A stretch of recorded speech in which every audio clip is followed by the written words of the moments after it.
Bonjour à tous pour cette nouvelle édition de l'œil du mangaka. Alors cette fois-ci, je chroniquerai les Torches d'Archilon de Michael Almodovar aux éditions Arc. Et j'ai pour ceci mon compare GG. Salut G. Salut, ça va Monkey? Ça va bien. Cette fois-ci, c'est à Bon, mon tour de tout à fait, chroniquer. ce superbe manga. Ah bah ça, c'est un peu un de mes chouchous. Et d'ailleurs, je remercie Michael d'avoir vraiment joué le jeu, puisqu'en fait, il nous a carrément envoyé les tomes en physique Ah, ouais, pour c'est cool ça. les avoir. Ah oui, oui, il a bien joué le jeu, alors qu'on n'avait encore tourné aucune émission.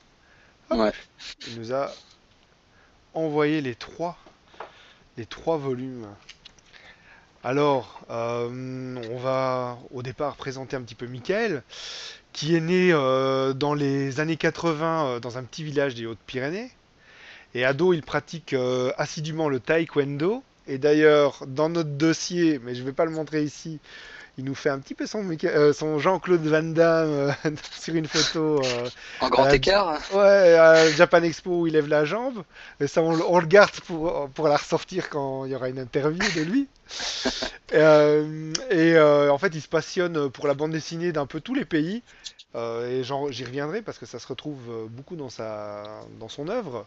Et surtout, il pratique le jeu de rôle sur table, dont il devient même maître de jeu. Et ça, c'est vraiment quelque chose d'important dans les Torches d'Archilon. Il fait ses études dans la section d'animation du lycée technique des arts et métiers du Luxembourg.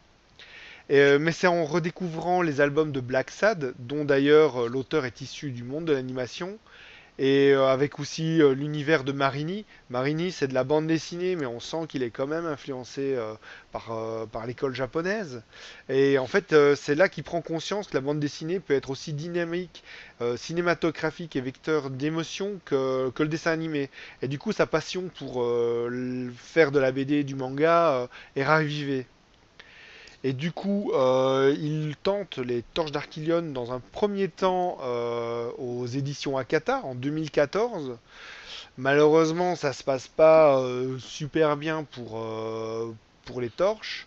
Et du coup, il arrive à récupérer les droits euh, de sa série et il lance un Ulule en fait, qui fonctionne vraiment bien. D'ailleurs, même pour le deuxième tome qu'il a fait en Ulule aussi, il a réussi à avoir 332% de réussite en fait, enfin de financement sur son Ulule pour financer le deuxième tome. C'est là qu'il prend aussi conscience et il forme sa propre petite maison d'édition qui s'appelle Arc Édition, où bah, du coup il s'auto-publie, mais il a vraiment essayé de faire vraiment une petite structure. Et je pense qu'un jour il sera intéressant de l'interviewer et, et pour les Torches d'Archilon, mais aussi pour ce parcours un petit peu atypique et surtout super courageux de tenter l'aventure de l'auto-édition et surtout vraiment avec une vraie petite structure. Ouais, voir s'ils vont aussi peut-être éditer d'autres personnes avec cette structure, ça pourrait être intéressant de savoir ça. Ben, moi, c'est ce qu'on me laissait entendre que Ouais, peut-être à terme il y aurait, mais je ne sais pas. Il faudrait le poser la question à Michael et surtout ça c'est le genre de choses qui peut évoluer au fil des mois, des ans mm, et suivant des diverses expériences qu'il peut avoir quoi. ouais. Alors pour les torches en elles-mêmes. Je vais vous lire le plus simplement du monde le résumé du premier volume. Alors, quand Arceus, un chevalier dragon végétarien, et Sombrelune, un elfe noir un peu radin, sont engagés pour retrouver un paladin disparu, ils ne se doutent pas qu'ils vont être mêlés à un complot qui dure depuis des siècles. Avec un artefact surpuissant sur les bras, une sorcière rancunière et un barbare à leur trousse, nos deux mercenaires vont devoir combiner leurs talents et affûter leur courage, car la quête qui les attend ne va être que des poursuites, des batailles et des trahisons durant la quête des torches d'Archilon. Mais tout ceci n'est qu'une histoire, celle d'une bande dessinée lue par une jeune mère à son fils dans le coma. Car effectivement, les Torches d'Archilon, c'est en grande partie une histoire de Heroic Fantasy, mais il y a aussi une partie qui se passe aujourd'hui dans notre monde et où en fait il y a un jeune enfant, Lou, qui est dans le coma et sa mère lit une bande dessinée, Les Torches d'Archilon, et il semblerait que ça fasse réagir. Enfin, on ne sait pas encore quoi. Ça reste très mystérieux, mais ces bandes dessinées, est-ce qu'ils auraient un pouvoir magique? On ne sait pas. Ça reste très très. On sait que c'est pas normal, quoi. Et Ouais. d'ailleurs, Est-ce que euh, la fiction va se mêler à la réalité? ouais, en tout cas, il n'y a aucun indice qui nous permette Non. de dire oui ou non. Mais ce serait bien possible, surtout qu'il semblerait avoir. En fait, ces bandes dessinées sont données par le médecin qui s'occupe du jeune enfant. Et en fait, les bandes dessinées ça, ont été dessinées par un de ses amis. Mais est-ce qu'il a disparu? Elle dit, mais tiens, mais vous dites que ça a été dans le commerce, mais je les ai pas retrouvés dans le commerce. Donc ça a l'air d'être quelque chose de très mystérieux. Est-ce qu'en réalité, ce serait pas une bande dessinée, mais qui en réalité, ce serait peut-être une histoire qui se passe réellement, mais dans un autre monde? On ne sait pas, mais en tout cas, je trouve qu'il a réussi à vraiment donner quelque chose d'intéressant dans des petites scénettes finalement qui sont rares Ouais. dans le volume. Mais on se demande quoi. Ouais, ouais, c'est vrai qu'elles sont assez courtes et en même temps, c'est ce qui met un peu cette spécificité, quoi. Il y a les deux histoires ouais, on attend avec impatience de voir comment l'une va impacter l'autre, etc., quoi. Enfin, puis ça Ah oui, rajoute une touche de maturité en plus quand on a ce monde réel, grave qui se passe à l'hôpital, enfin la maladie, tout ça, c'est des choses assez graves avec lesquelles on a du mal à plaisanter en temps normal. oui, oui, C'est, puis il y a le chef de l'hôpital qui en plus, lui, il est là pour l'argent et tout, et il y a un récit dans le récit, même s'il n'est pas souvent là, mais on se dit, ah tiens, c'est pas qu'une histoire de fantasy, quoi. Et Mm. ça rajoute vraiment quelque chose de différent. Et ce que j'ai trouvé aussi d'un peu spécial, c'est que je disais que Michael, en fait, avait lu beaucoup de mangas, de BD, sans doute de comics aussi. Et je trouve que ça se ressent dans son trait.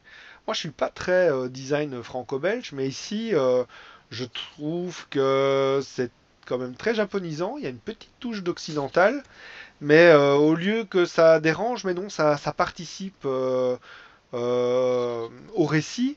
Et je trouve que le style graphique durant les moments où ça se passe en France de notre jour, et même a même un aspect franco-belge un peu plus marqué dans les designs des personnages, un peu plus réaliste et tout ça.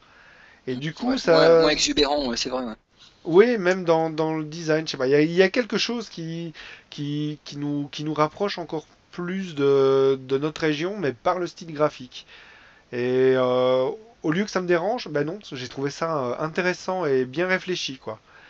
Et par rapport à ça, je trouve que on voit que les torches d'Archilion sont dessinées par quelqu'un qui a connu la bonne époque du, euh, du jeu de rôle papier, comme on appelait ça, par rapport au jeu de rôle sur console. Et ça se ressent très fort et dans sa narration, mais aussi dans son monde où, euh, en fait, dans les années... donc, le jeu de rôle et Donjons et Dragons était créé par Gary Gygax, qui avait déjà fait une première œuvre en 1966, mais c'est vraiment en 74, enfin en 74, qu'il a créé TSR, et où il a fait les premières bases du jeu de rôle Donjons et Dragons.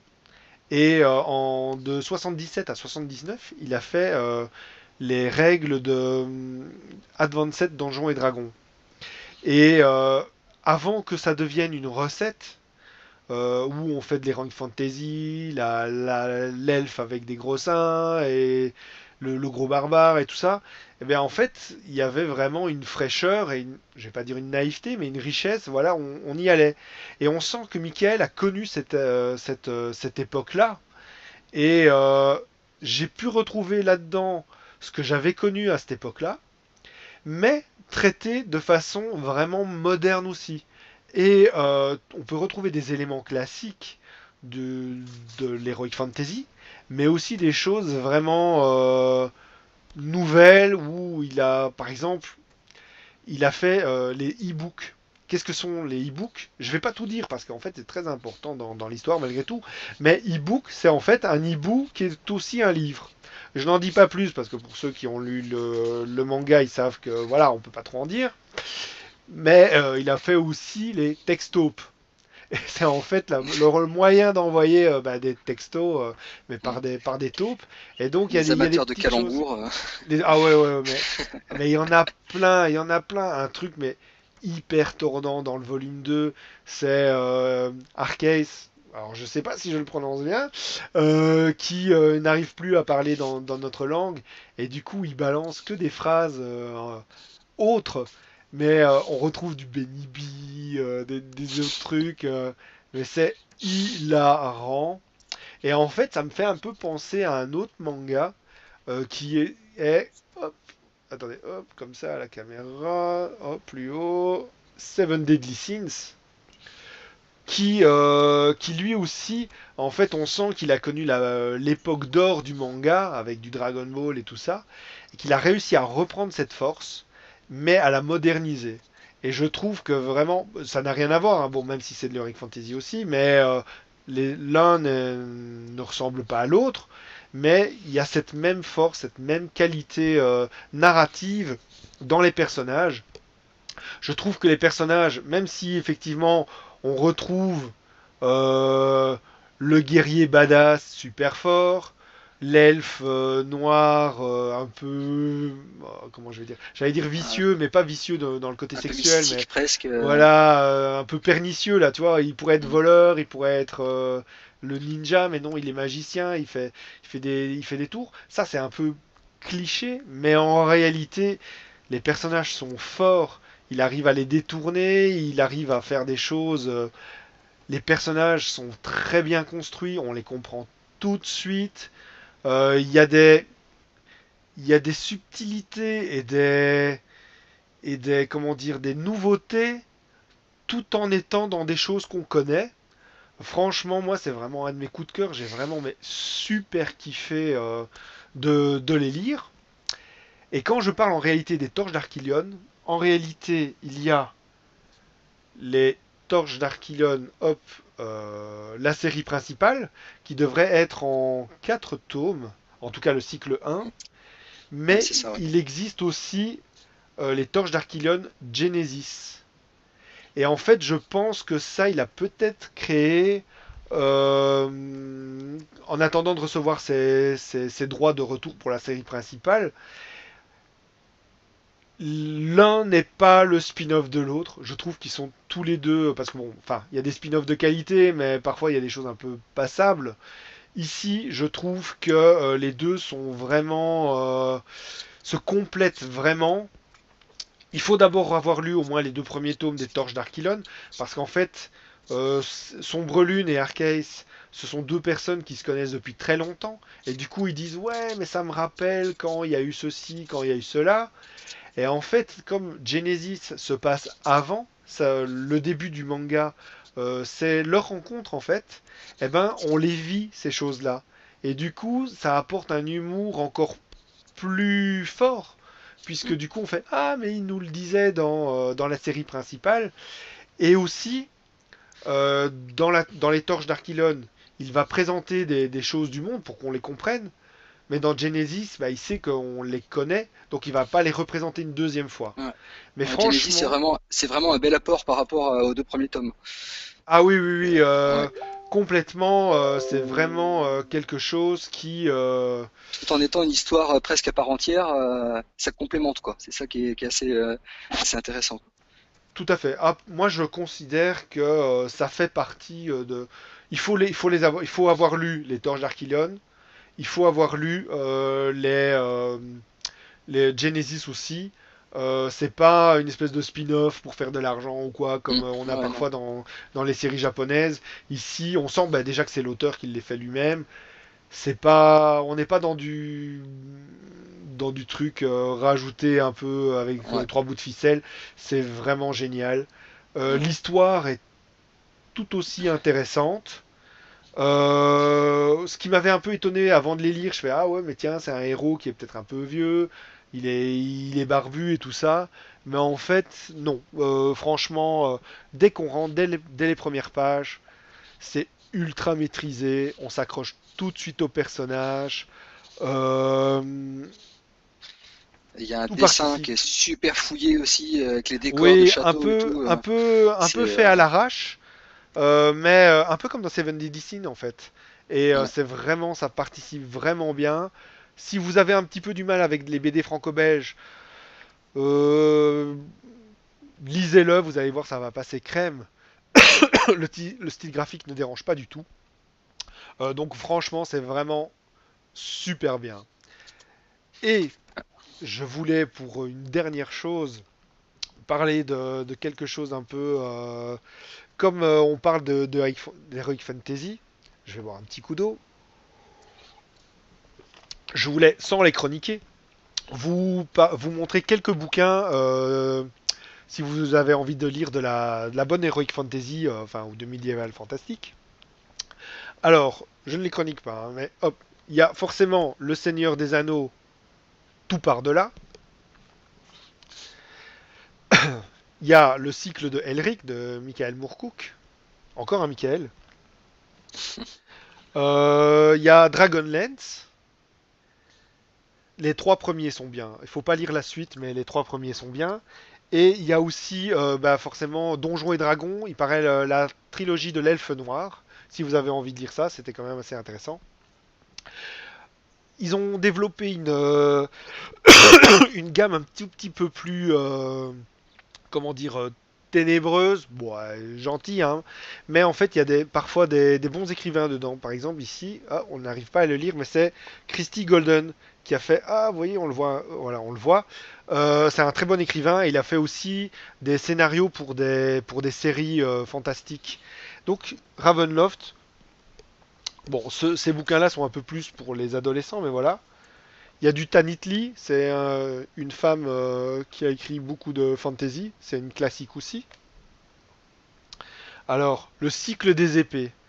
Alors, quand je l'ai lu, je m'attendais à de la fantasy un peu classique, et j'étais un petit peu, je sais pas, quand je l'ai lu, bah, j'étais quand même un peu jeune, c'est un peu bizarre, mais j'avoue que encore maintenant, ça m'influence dans ma façon d'écrire, parce qu'en fait, c'est très original, et il y a des choses très intéressantes, donc du coup, moi, je le conseille vraiment. En choses plus récentes, on connaît surtout le jeu vidéo, mais forcément, il y a le sorceleur. Alors, il y a Narnia, qui se passe quand même dans un monde fantastique aussi. Ouais, tout à fait. Il y a... Bon, alors moi je le conseille pas tant que ça. Les premiers sont bien, mais je trouve parfois qu'il y a quand même des longueurs. Il y a le trône de fer, forcément. Bon, je l'ai quand même mis, parce que bon, autrement on va me dire, eh, pourquoi t'as pas mis le trône de fer? Mais bon, voilà. Alors en français, enfin non, comment dire, en écrivain français, je conseille Le secret du G. C'est excellent, c'est franchement bien. Et il y a évidemment Les Princes d'Ambre de Roger Zelazny. Alors là, c'est aussi. Il y a un monde fantastique, mais il y a aussi notre monde. C'est un peu étrange, mais c'est aussi un classique vraiment à lire. Alors, pour ceux qui aiment la fantasy, mais là, c'est pas de la fantasy du tout. Mais en fait, Jean Marcal a fait le cycle du Graal. Ça, ce sont des bouquins qui parlent du mythe du Graal. C'est hyper documenté, recherché, mais c'est vraiment ce qui se fait de mieux par rapport à tout ce qui est le cycle du roi Arthur. Et vous voyez qu'il y a quand même pas mal d'éléments fantastiques en fait de l'époque parce que lui il retraduit en français les textes médiévaux. En japonais, vous avez Green Saga. Bon, alors c'est très frustrant parce qu'en réalité c'est une saga qui fait pratiquement 100 volumes. Mais chez nous, ils en ont traduit que les 5 premiers, ce qui forme une petite histoire. Ça, c'est un truc culte au Japon. Voilà, vous pourrez avoir un petit peu de Green Saga, savoir un peu ce que ça parle. Il y a 5 volumes, mais c'est intéressant. Et de toute façon, c'est méga culte au Japon. Alors, forcément, il y a les Chroniques de la guerre de Lodos, qui sont des romans à la base. En fait, l'auteur japonais Ryo Mizuno en fait était fan de Donjons et Dragons et il a voulu écrire sa propre histoire. C'est un classique du Japon. Et ici, ça se passe aujourd'hui, Faerie, mais c'est toute une histoire avec le petit peuple. C'est de Raymond Feist et c'est un excellent bouquin aussi. Je vous le conseille à fond. Alors, un petit manga aussi japonais, Berserk, non? Ah, En, en da- manga en, japonais. en dark fantasy En peut-être? Dark Fantasy, bah oui, Berserk Ah, d'office. Oh, il est ah, loin là derrière, il y a quelque part. Berserk, forcément. Il y a aussi ouais. Bestiarius, c'est un peu bizarre à prononcer, qui est Ouais. vraiment très intéressant. Ben voilà. Je pense Ouais, que voilà. Donc, Hubelblatt, ouais, ouais, enfin, Hubelblatt, ouais. les 10 premiers, mais après, Après, bof, bon. non, je le conseille plus. Bon. Donc, mais surtout, non mais il faut lire Les Torches d'Archilon. Ouais, Un ouais, des ouais. meilleurs mangas français, franchement, Et c'est mon chouchou, c'est un coup de cœur puis là, total. c'est le moment. Il y a que 3 tomes de sortie. Voilà. Si vous attendez 10 ans, il y aura peut-être 4 tomes de plus et ça coûtera plus cher à commencer. Et puis en plus, c'est une petite Là, maison d'édition. ouais. Non, mais franchement, s'il y a... c'est vraiment dans mon top tier du manga français, quoi. Moi, Mm, je le lis, mais je mm, suis happé dedans dès la première page. Franchement, il y a une ouais. maîtrise de la narration, le dessin, et pouah, non, c'est... Moi, j'adore. Franchement, Et puis j'adore. Je si vous vous le avez la conseille. chance de croiser Michael en festival, vous allez voir, le gars est super sympa en plus, quoi. Oui, oui, mais faut pas trop le provoquer parce que t'as vu, Ouais, il a des bras, il est super musclé, quoi. Le mec, il est trop beau, quoi. Et donc, il s'est donné des coups de pied. Donc, attention. ouais. Eh bien, voilà, je vous remercie énormément de nous avoir suivis durant cette deuxième émission. Et je vous donne rendez-vous à bientôt pour une nouvelle émission de l'œil du mangaka. Au revoir. Salut Salut G. tout le monde. Salut Monkey.